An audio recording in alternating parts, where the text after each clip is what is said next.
Welcome everybody, and welcome to Module 4, and I hope you've had some successes with your homework and you've had a few war stories. I'm always interested to hear those, and you can always email me, of course, and let me know what's been happening in your world. So this is a very interesting topic because every one of us, me included, have somebody who in our careers, maybe now, challenges us, let's put it that way, and we're just not quite sure how we might get the best out of them.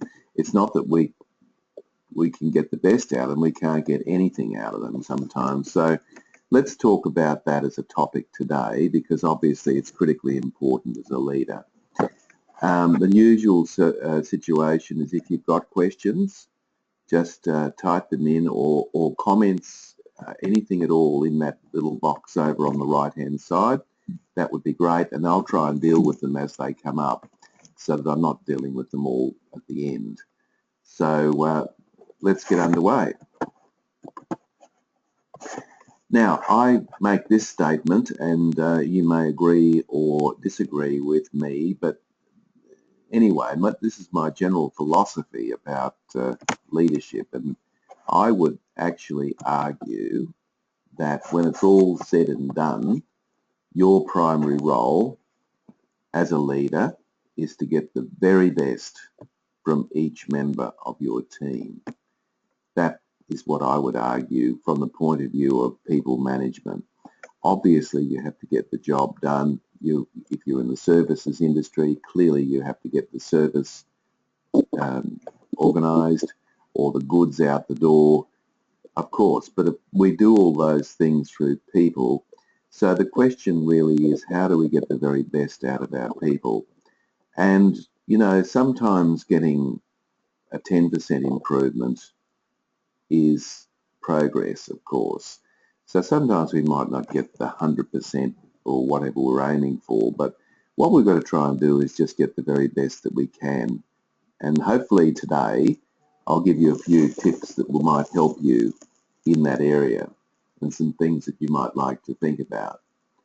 All right, so if we go on the basis that that's the premise of what your role is as a leader, we're going to cover a couple of topics today. I'm going to talk about some myths about motivation. Before we start talking about what motivation is, let's talk about what it isn't, because there is a lot of misleading stuff about motivation out there, and I just feel that we need to just understand that. We need to understand what people want in their job. Now, that might sound like it's fairly obvious, because surely what you want in your job would be what other people want in their job, but that's not necessarily the case. I mean, you happen to be in a leadership role, and that's why you're here. You have different motivations to some of the people that you lead. So we have to be pretty clear about what our people actually want out of their job, not what you want, and then try to impose that on other people, because, as you're probably aware, that doesn't work. We're going to look at the concept of job and non-job tasks. I think the job tasks are fairly obvious. That's what's in people's job description. But the non-job tasks are the things that people do that still affect performance, but they're not directly related to the job. Yet these are the issues that we often have more problems with than the job itself. And we'll look at some models of motivation. So I'll just pick a few out, some of the reputable ones that you will recognise if you've done any work in this area. And if you haven't, they'll probably be very obvious to you. And then we're done. So enjoy lunch as we go through this process. So the first thing I guess I'd like to do here is just let's try and define what we mean by motivation. And because I think, what are we actually talking about? Well, if we broke motivation down, you've got a heading or a topic there that says it's the forces within an individual that account for the level, direction, and persistence of effort extended at work. So let's think about those. The first important thing word there is within. So motivation is an internal process. By all means, you can provide carrots and sticks, and you can make, you can give people incentives to do things, and we do all the time. But at the end of the day, it's the individual's choice about whether they become motivated. They are the final arbiters of that. Now, let's talk about level, direction, and persistence, because there are three aspects to it. And when I go through these three aspects, I'd like you to have a think about some of the people that you lead, and perhaps those that you lead that you think may have less motivation than others, and have a think which of these three elements or dimensions are missing. So direction is the person's choice about where they, what they decide to do. So this is about, how often have we walked past somebody, for example, and they're doing something which is not what we expect them to be doing. In other words, they're getting sidetracked into a whole range of other things. So where a person spends their time and energy is one dimension of motivation. So are they very focused, is probably another way of putting it, on the time and effort and energy on the main tasks of what they should be doing. So that's a different conversation, isn't it, with somebody than it would be if, for example, it's persistence. Now, persistence, as it probably reasonably obvious, is how long a person sticks to a given action. So do they give up easily, or do they stick at it tenaciously until they get it done? So persistence is a key dimension of motivation. So people's direction could be very clear, but as soon as they come up against a roadblock, they drop the ball. So really, persistence is important. And the third element of motivation is the level of intensity or effort that they put forth. All right, so somebody could be very clear about which way they're going. In other words, their direction is clear. They could be very persistent, as in they keep going at it, but they might also be very slow, and they might also not be terribly intense in terms of the effort that they put in. So you can see that by unpacking the term motivation, it can give you a great way of being able to have a conversation with somebody who you might like to get a bit more, perhaps, motivation from. And they're three separate conversations. So that's important for a starting point to work out which of those three are missing. Now you might say to me, Tim, they're all missing. Well, that's a different conversation, isn't it? But at the first point of contact is to say, well, which dimension is being violated, if you like. So that's the definition of motivation. So it's about the level, direction, and persistence, and it's also an inward job. So it's something that people decide to do themselves. So what I want to do now is move on to some of the myths around motivation, because I think that lots of people get some very strange ideas about what motivation means and what it doesn't mean. So let's go through these. Now, one of the most fundamental myths about motivation, and I've sort of alluded to this already, is that you cannot actually motivate people. Now, have a think about that for a minute. You can't actually motivate people. Now, this was a huge revelation to me when I was leading, because I thought that I could. In fact, I thought it was my responsibility to motivate people, but the reality is it's their choice. All I can do and all you can do is provide the environment or the circumstances that might be favourable for that person to demonstrate a level of motivation. But ultimately, it is their choice. Now, that's important. In other words, what that really means is that we're not always going to win at this. All we can do is do what is appropriate and likely to assist that person to become motivated or to make the choice to be motivated. So that's important, and obviously as we go through this lunch and learn topic today, you will pick up on some tips and hints on how to create that environment. Here is another misnomer or myth about motivation, and the reality is that everybody on the planet that's breathing is actually motivated at some level.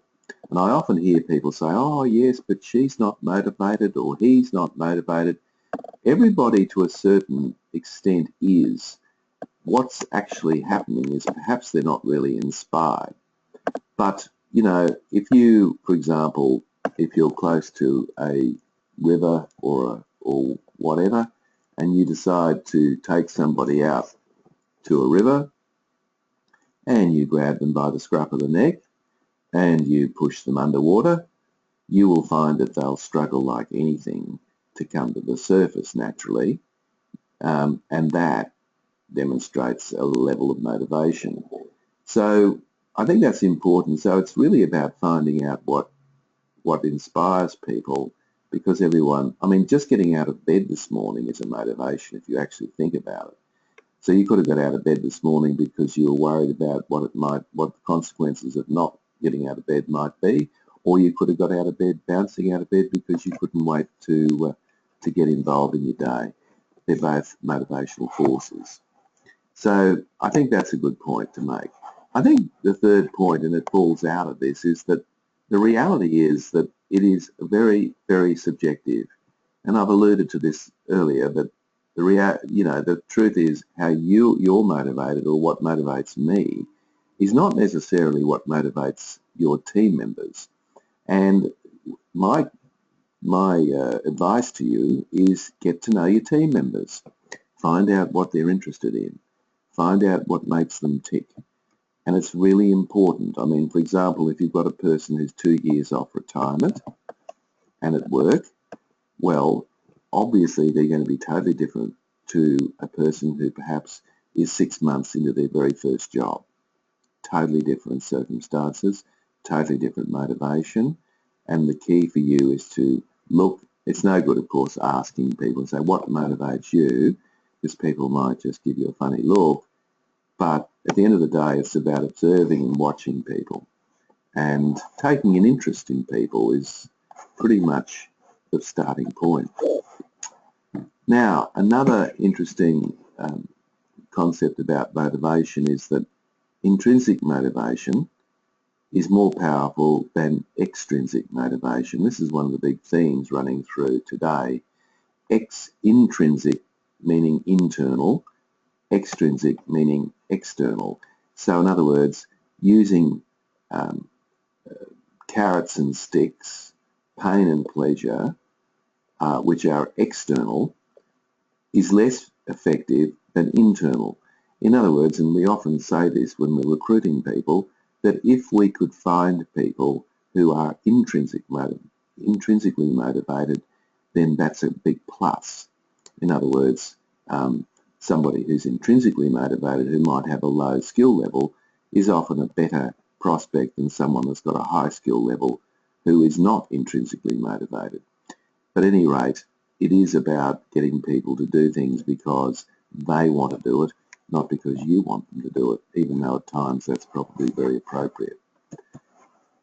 Another important point, and one that's a little bit controversial, I think, is that money is overestimated as a motivational force. Now, I'm not saying for a minute that it's not important. Of course it is.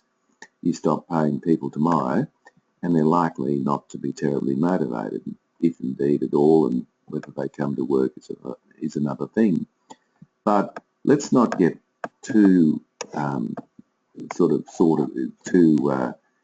deluded by this notion of money. Yes, people talk about it all the time. It's very true. But, you know, if you think about it, money is just paper and metal. Now, obviously, that paper and that metal can do things for people, and that, of course, is very important. But at the end of the day, there are a lot of other things that people want as well as money. And sometimes we lose sight of that. In other words, if you just paid people extra money for their job, if you were able to do that, the question then is, would you get additional motivation? Well, sometimes you would, but in a lot of cases you wouldn't. You pay people double. Would you get double effort? Probably not. So it makes it very interesting, the whole notion of money. I've got a couple of questions and statements here, so I'll read them out and we'll deal with them. Tim, I think a lot of people are simply motivated by their wage, okay, and a few, in my experience, act as though their employer should be happy they just turn up. Suggestions on dealing with that attitude. Well, I think I've sort of covered that. I'm not totally convinced about that. This is what people say, and I completely get the idea that if you don't pay people, they don't turn up. But just because you pay people doesn't necessarily mean they turn up. I mean, they physically turn up, but whether they turn up or not, emotionally and whatever, is another thing. So I think it's a very slippery slope if you get into the idea of thinking that it's all about the money. Of course people are going to say all that sort of thing, but at the end of the day I think you'll find it's a lot more than that. So my suggestion to you is to try other options, and I'll be covering a lot of those today. Kate, you've asked the question to clarify how to deal with the sense of entitlement some employees have towards their job. Yeah, I think there's probably a little bit of that, and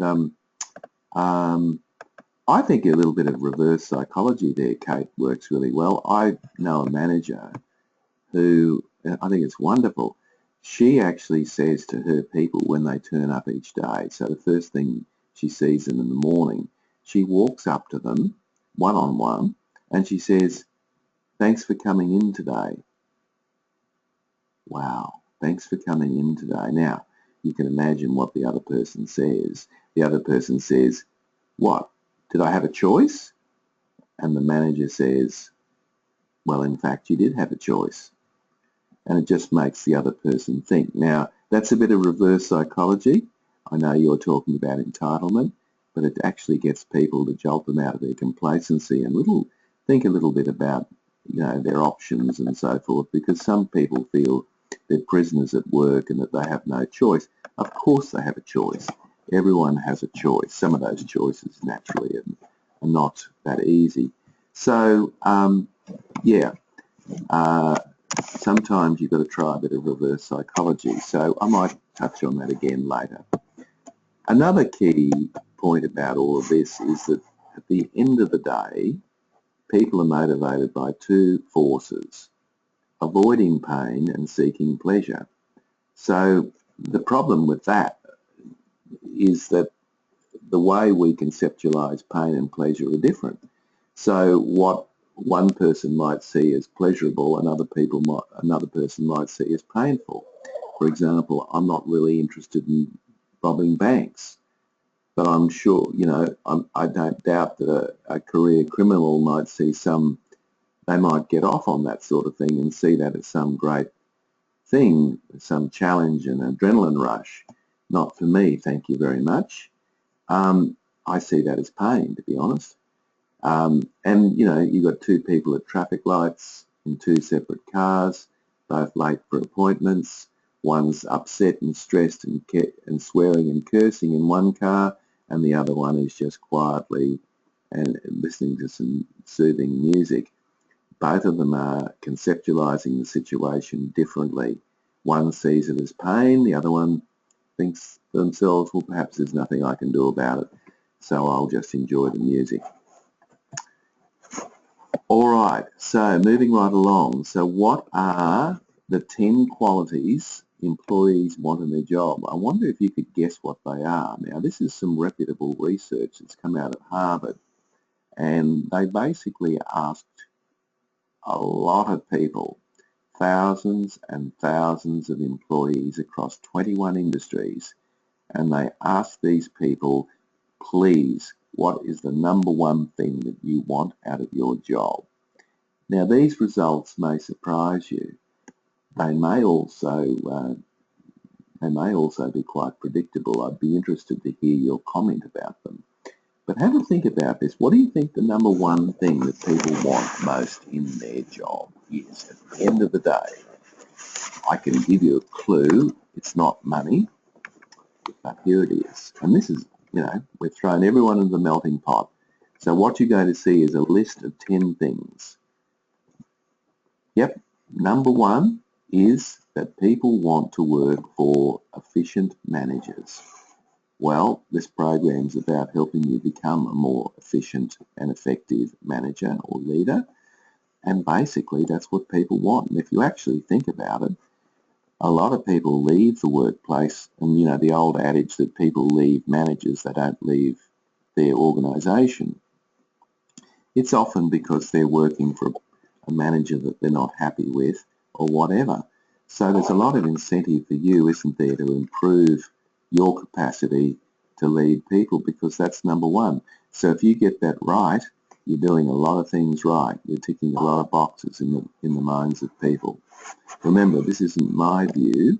This is the view of thousands. Something in the order of 10 to 12,000 people have completed this survey.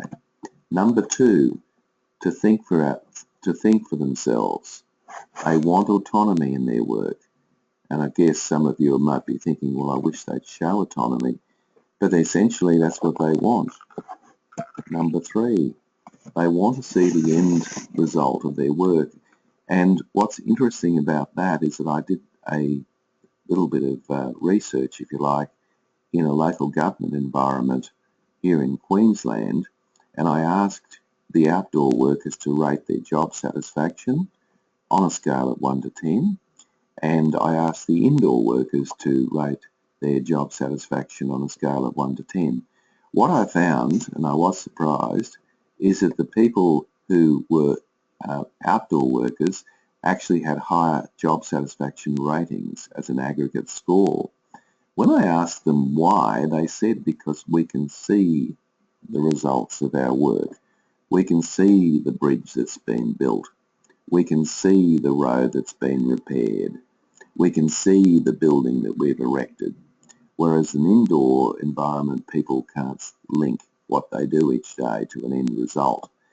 What the message for you in all of that is that you need to create a line of sight between what people do and the end result. And sometimes that's easier than other times. But it is important for you to try to do that. People want interesting work. Now, I think the truth is that a lot of work that we do is drudgery. That's the truth of it. And a lot of work that managers do is drudgery. But wherever possible, it's important to give people stimulation in their work. And the good reason for that is because they want it and they need it. We all want it and need it. We don't want to be doing repetitious, boring work each day. Of course, a lot of work is, which is all the more reason why we have to find interesting assignments for people to do. Number 5 on the list is that people want to be kept informed, and you hear it all the time. People don't tell me what's going on around here. They need to be informed not only about what's happening in the organisation, but also what is happening and how it's affecting or will affect the person in their current role. So bad news as well as good news is important in this regard. So not telling people is not an option.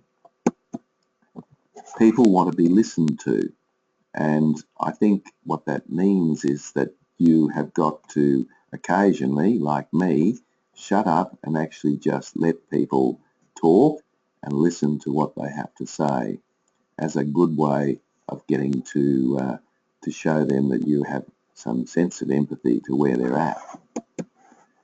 People want to be respected. Now, sometimes this is hard because I'm sure some of the people that you lead are not people that you might necessarily think are respectful or have, the truth is we should respect them as human beings. And the moment we lose that sight of that broad respect for the fact that they're a human being, irrespective of what their tastes and interests and so forth are, as soon as we lose that, people pick it up immediately, and if they think that you disrespect them, then that's not going to work out for you, nor them either, by the way. Another thing is they want to be recognised for their effort, and I think the easiest way, and I've talked already about this in the Lunch and Learn, is just say thank you. Just find opportunities to thank people for the efforts that they give in the workplace. Just set yourself a little goal and say every day I'm going to find 3 opportunities to thank people. That will make all the difference. And you might say, well, there's not much I can thank people about. Well, I can assure you there is if you look hard enough. And don't worry, people will not become complacent because you're thanking them for the work they do. They will redouble their efforts. And the reason for that is that they won't want to disappoint you next time. In other words, you've set the crossbar. You've set a standard. 9, they want to be challenged. Now, that's interesting. Some people more than others, so you've got to be careful with that. But your high achievers, if they're not challenged, they'll walk out the door and find a job somewhere else if they have that opportunity. So they do want to feel a sense of challenge. And 10, they want opportunities to develop themselves as people and to develop themselves as a job holder. So we need to be providing people with learning and development opportunities at all times. So those are the 10 things. I think some of them are pretty interesting, aren't they? And I was a bit amazed by some of them. But actually, when you think about the list, it probably makes a lot of sense. And if you think about number 1, if you are what we call or what they call at least, an efficient manager, it's highly likely you're probably doing all of these other things anyway. So you can kind of understand why it's number 1. All right, so the key thing for you is to try to keep those things in mind. And of course, I'll be sending you the slides, as I always do, at the end of this program. Now, here's a thought. If you have one person who is just not motivated, what do you do? Where do you start? How do you deal with it? Well, here's the answer. The answer is you ask them. You ask them. You have a conversation with them, and you might ask something along the lines of, is there anything that I'm doing or not doing that can help you to be more engaged in the work that you do? Now, of course, this is on the assumption you've had a conversation about their engagement. Why not ask? I mean, what's the worst thing that can come out of that? The worst thing that can come out of that is that the person knows that you're making an effort to try to engage them. And that's not too bad. The best thing that can come out of that is that they might give you some feedback, which allows you to change your approach. So that's a very simple way of going about things. You don't have to be a mind reader. You just ask the question.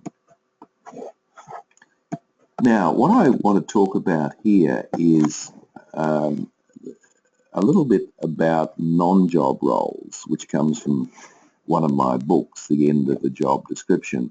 And I just want to talk about work for a moment and performance in a different way, because I think it's really relevant to what you do day to day, even though it's not always in the job description.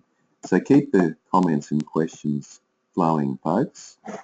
But if you think about the work that people do, one of the dimensions of the work that people do is that people obviously have a job role.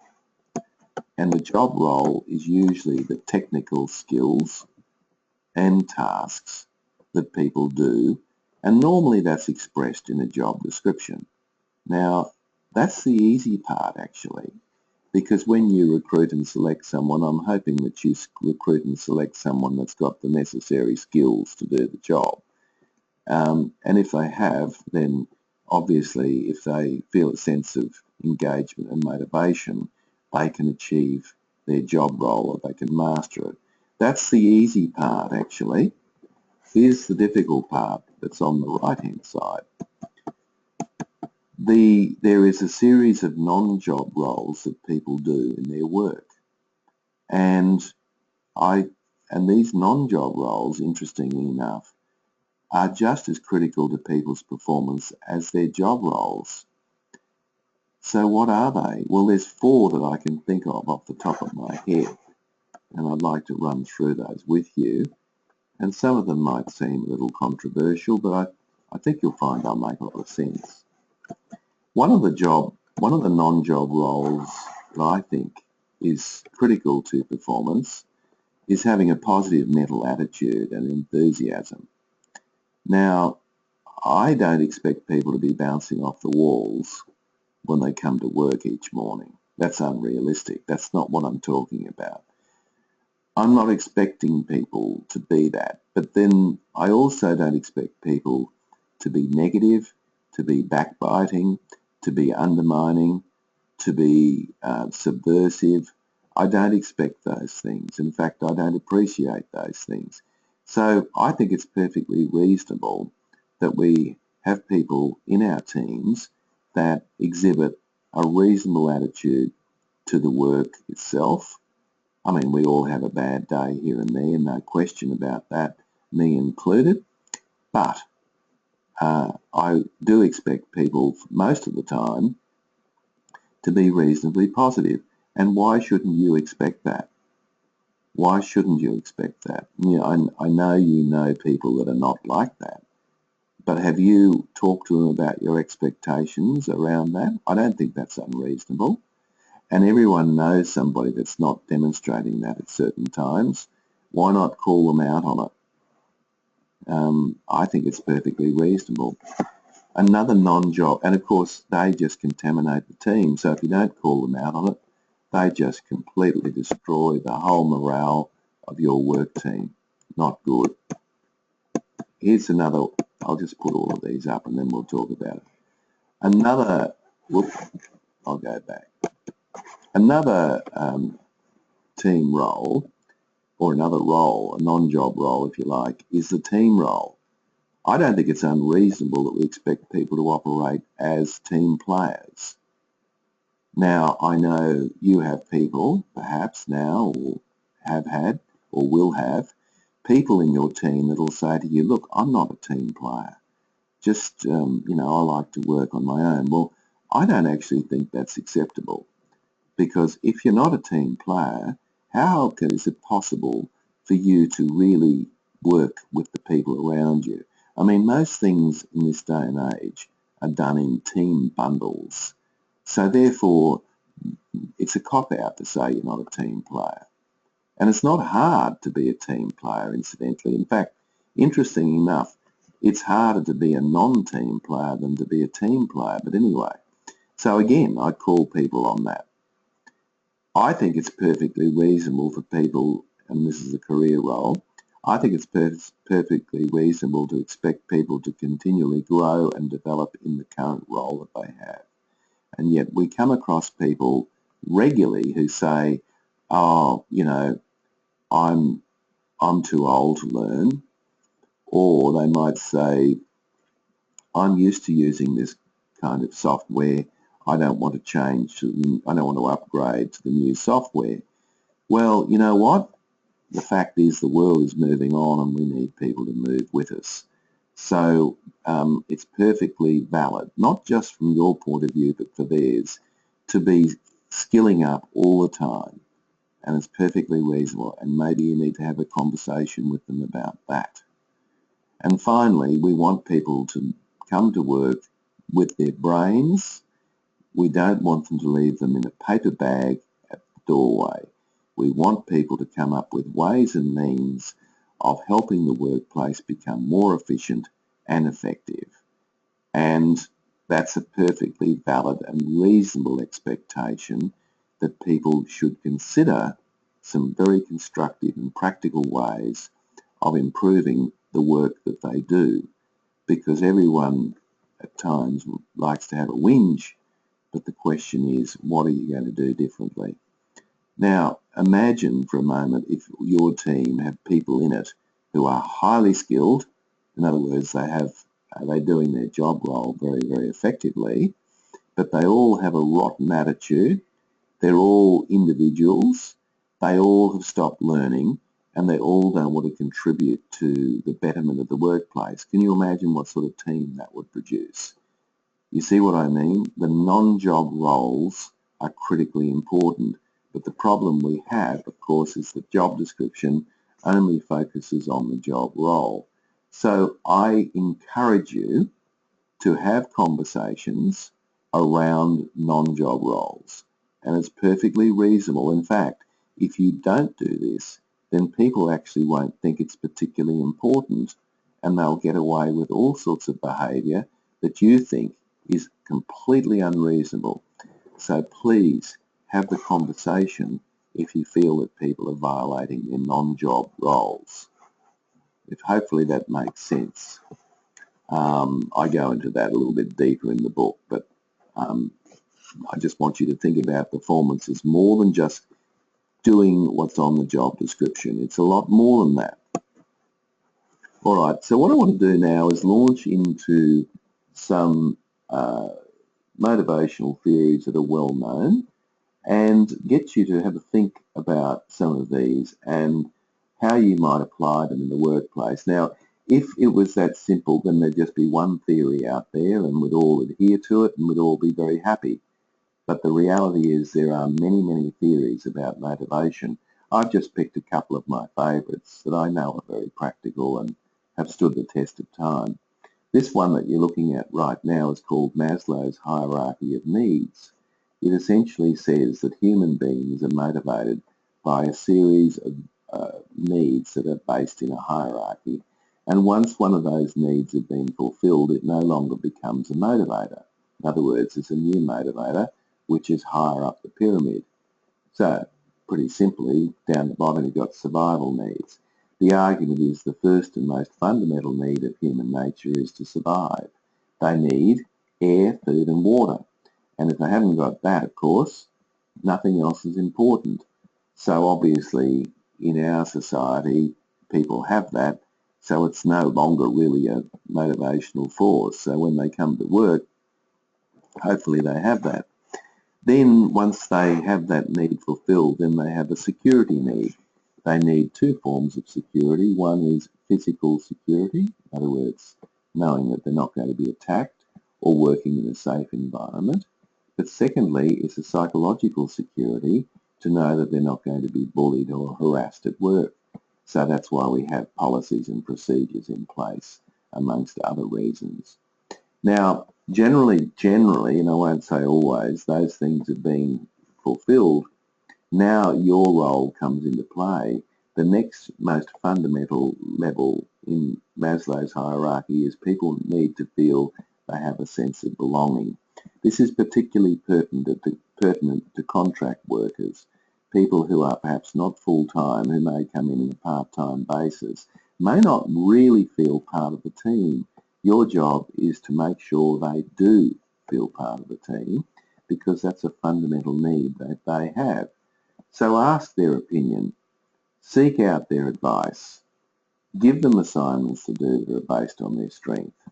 And if you can fulfill that need, they will move on to the next level, which is called prestige. And that's about self-esteem. That's about feeling good about themselves in the workplace. So this is about you making sure that people feel a sense, not only of belonging, but a sense of that you appreciate them, that they have something very valuable. So it could be literally as simple in a team meeting for you to go around the table, and for somebody who's been very quiet is to just say, you know, Mary, you haven't said anything. Is there anything you'd like to add to the conversation? Now, Mary might say, no, there's nothing. Doesn't matter. The fact is that she's been asked or invited to say something. That's the important point out of all that, not whether she has something to say, but whether she believes that you're interested in what she has to say. Now, your high achievers, and I dare say that some of you, or many of you in this Lunch and Learn series, would be at the top of the apex, which is self-fulfillment, or what Abraham Maslow calls self-actualization. This is where you need to feel you can grow and develop and thrive. So those of you getting a lot out of this Lunch and Learn and applying things and trying stuff out, you're probably at that stage where you're challenging and pushing yourself to be self-actualized. And that's great. But please understand that some of the people that you're leading are not at self-fulfillment. So you might be making the mistake of challenging them in the same way that you challenge yourself and you're wondering why people aren't contributing. Well, Maslow would say it's because you are not fulfilling lower level needs first. So that's a really interesting and very practical model. Here's another one that I think is very interesting. I dare say that most of you who've signed up for the Lunch and Learn would be what we call Theory X managers. Now, McGregor, who put this together, said that basically how a manager perceives human nature has a lot to do with how they create the motivational environment. So a Theory X manager is somebody that has negative assumptions about human nature. So they believe that people dislike work, that they believe that work's just a necessary evil, that people will avoid work given the opportunity, that they're inherently lazy and so forth.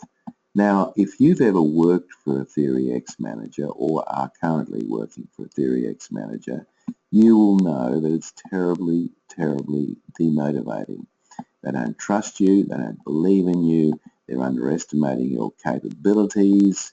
It is not very pleasant, and I've had that experience. On the right-hand side, the Theory Y manager has an opposite view of human nature. They believe that work is just natural. They believe that people are generally self-motivated and self-starters, and given the opportunity, they will motivate themselves, they will take appropriate responsibility, they can be imaginative, and they can come up with great ideas. Now, where are you? That's the key point, isn't it? Are you a Theory X manager or are you a Theory Y manager?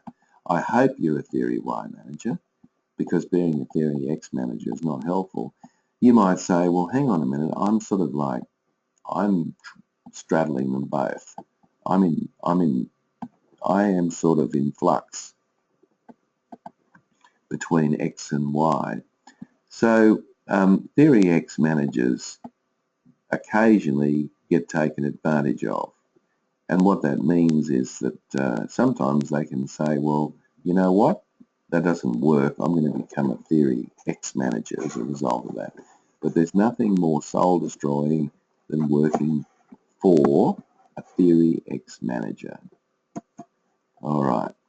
Now, let me talk a little bit about the work of Daniel Pink. Now, Daniel Pink wrote a wonderful book called Drive, and I strongly recommend that if you're interested in this topic, then get hold of the book. It's an easy read. It's a very profound read.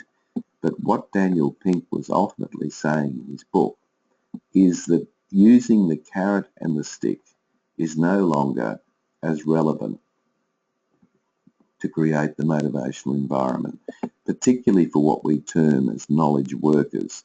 And many of you would be leading knowledge workers and probably are a knowledge worker yourself. In other words, you're dealing with knowledge rather than dealing with things. And what Dan Pink basically is saying, and basing this on research, is that, using rewards, which is the carrots, and using the stick, which is the key performance indicators or punishment, is not anywhere near as effective as we might think with people who are educated. He is arguing, however, that if we're working in a blue-collar environment where we have, semi-skilled workers, say in a production area, his argument is that the carrot and the stick works magnificently and that we should continue to use it in those sorts of environments. But his argument is that if we're dealing with knowledge workers, the carrot and the stick has limited capability or limited potential to create the motivational environment for people. So have a think about that for a moment. And what Dan Pink is basically saying is that there are three factors that are critically important in motivating or creating the motivational environment for people who are knowledge workers. And I think this is the essence of what I'm saying today. If you're looking at a key slide, this is it. And I would say that if you went away, and this is your homework, and just tried to do these 3 things, it will make a huge difference. Not everyone will respond, but you'll find a lot will. And what Pink was saying is that we need to create autonomy. You might recall a previous slide that people said that they want to feel that they're in charge of their own destiny, right? That was number 2 on the list of things that people want out of their work. So we need to give people freedom of choice. So if we decide to micromanage people, that's the exact opposite. So if you're being accused of being a micromanager, which may mean that you're a Theory X manager, by the way, you need to give it up.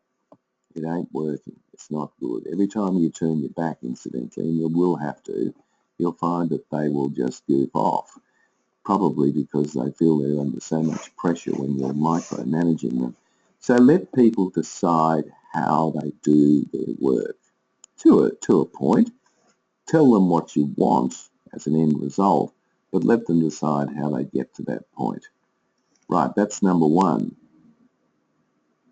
Number 2 is that you need to give them the skills to be able to utilize and to improve themselves. Now remember what was number 10 on the list of what employees want? That was opportunities to grow and develop, right?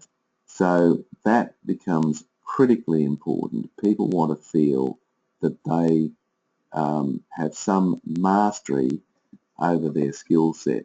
Now, that does not necessarily mean to open up the training and development budget and send people off to courses all over the country. Not necessarily the case, but coaching, giving people feedback, providing people with opportunities to do interesting assignments, all of that stuff is part of the mastery. So we need to give people an opportunity to grow and develop. And the one that's highly underrated is purpose. We need people to understand why they're doing something. People need to have a sense of direction. Do you remember also what was on the list is that people need to see a clarity, a line of sight, if you like, between what they do and the achievements. They need to see a sense of mastery, a sense of purpose in what they do. Very, very important. So let me give you a very, very simple example, but it still makes the point. If you can use this example, if you can get your head around this example, you probably won't find this one as challenging, and this is probably as most challenging as get. Let's say you're in a production area and you're asking somebody to sweep the floor, which isn't a terribly stimulating exercise. So it's the end of a shift and you're actually saying to the person, I want you to sweep the floor. Now, there's a couple of ways of doing that. If you said, I want you to sweep the floor because I'm asking you to, compare that to this. I want you to sweep the floor because we've got a potential customer who's coming in this evening to look over the plant. He is keen to invest considerable money in our business, and if we can create the right impression, then we may win their business, and tidiness is part of creating the right impression. So would you mind sweeping the floor, please? That would be wonderful. You see the difference? They then have a purpose. They have a sense of why they're being asked to do that. So please take a little bit of time and explain why. Simon Sinek bangs on about this. Look up, Google Simon Sinek, S-I-N-E-K. Or there's a book called, that I'm looking at now in my office, called The Why of Work by Dave Ulrich. And it talks about explaining and articulating the purpose of what we do. So the essence of today is to work on autonomy, mastery, and purpose. So let's sum all this up. And then if you've got other questions, type them in, folks, and all comments or observations. So let's try and bring all this together. What are some things you should be doing? Okay. It's really important to clarify the task that you expect of people, because remember that one of the key dimensions of motivation is people's focus. We must be absolutely crystal clear about what we expect people to be doing, what's important and what's less important. What are the key aspects of what you expect people to do? Have a conversation with people about that. Explain what you expect people to be doing. It's really important. Secondly, show people how they can contribute. Give people a sense of purpose. Let them see the end result of what they're doing. Give them some positive feedback from customers. Let them know what other people are saying inside the organisation if you're an internal service provider. Right? Very important. Thirdly, match their job with their personal motive. So if you can find people's strengths, and we've talked about this so far in Lunch and Learn, find out what people are good at and try as much as you can to shape their work around their innate talents, because if you do that, you're likely to get a better result, because they're going to enjoy what they're doing because they happen to be reasonably good at it. So that can't always happen, I understand that, but wherever possible, do what you can. Okay. Another key thing is make apparent the personal gains for personal and team productivity. Again, this is about purpose. Explain the outcome. Why do you want it done the way you want it done? What is the end result? What are you trying to achieve? I remember a manager, who said to me the other day, I just can't get this person to contribute. They're 2 years off retirement. They've pretty much given it away, and they're just looking forward to retirement. And I said to them, why don't you ask them what legacy they want to leave? Now, this was in a police service, so this person obviously joined the police for a reason, for a calling. It's not the sort of thing that I'm terribly excited about, being a police officer, but I can understand that those people that do see it as a calling, just as a nurse would or a teacher would. But ask them, connect with them, and ask them what they say. Why did you join up in the first place? What legacy do you want to leave? And just connect again, or reconnect with that legacy. The person came back and reported back to me and said it made an enormous difference, because it demonstrated that that person was showing an interest in them, to a point of asking them why they started out as a police officer and what sort of difference they wanted to leave when they retired. So talk to people about those things. Remove the organisational roadblocks. Look, there are myriad organisational roadblocks. Try and get rid of them wherever you can. Some of them you can't. You just have to say to the other person, look, it is what it is. We just have to work around it. But in some cases, to be perfectly honest about it, there are roadblocks, and you can work with those. Remove the supervisory roadblocks. These are some of your roadblocks about what you expect. Remember, there's organisational roadblocks and there's supervisory roadblocks. Recognise individual success. Say thank you for the efforts that people give. Why not? Ask them, let them know that you appreciate the way they spoke to that customer. Let them know that you appreciate the fact that they stayed back an extra hour to complete that report. All very important, even though you might think, well, that's just part of the job. That's not the point. The point is you're recognising individual performance, and that's critical. Encourage people to set personal goals. All right. Give people frequent, honest feedback, and you know that I feel very strongly about that, and I hark back to Unit 1 about that, about feedback. Feedback is important for lots of reasons. So there's lots of things that you can do, and I really urge you to do that. In fact, I want to urge you that your homework now, that's between now and next time we meet, I want you to do this, and I want you to start straight after lunch, and I want you to try to use autonomy, mastery, and purpose in your leadership decisions, conversations, and stick at it no matter what. Everything you say, think, and do from now on, I want you to try to give people a sense of freedom in making their own choices and decisions about their work. Now, don't get me wrong, you still have certain standards. You still expect certain things produced at certain times. You can still talk to people about those things, but how they arrive at that, that's where the autonomy comes in. I want you to look for opportunities to help people become more skilled, both at the job and non-job tasks that we've covered. All right? And I want you to have conversations with your people about the why of work. Why are you asking people to do certain things? And please don't assume that you know the answer, because you probably don't, or certainly you do, but you don't know it in their mind. Don't assume that other people understand the rationale behind what you're asking them. So explain it to people. You will be amazed if you are prepared to do those three things.